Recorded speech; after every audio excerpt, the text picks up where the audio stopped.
কালকে বয়ফ্রেন্ডরে বলছিলাম, বাবু শোনো, তুমি আমার একটা পিক তোমার স্টোরিতে দিবা আর নিচে লিখে দিবা আমার বউ।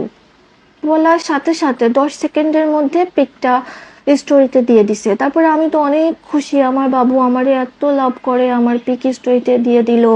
আমি বারবার রিভিউ করতেছিলাম আর লাভ রিয়াক্ট দিচ্ছিলাম, রিভিউ করতেছিলাম আর লাভ রিয়াক্ট দিচ্ছিলাম, আমি অনেক হ্যাপি ছিলাম। তারপরে আমার 7-8 ঘন্টা পরে আমি ওরে বললাম যে আচ্ছা বাবু, তুমি যে আমার পিক দিলা, স্টোরিতে দিলা, তো তোমার ফ্রেন্ডসরা, তোমার রিলেটিভসরা কেউ জিজ্ঞাসা করেনি যে মেয়েটা কে বা কি, তোমার কোনো প্রবলেম হচ্ছে? বলতেছে না, প্রবলেম হবে কেন, আমি কি এখন ছোট আছি, বড় হয়ে গেছি না।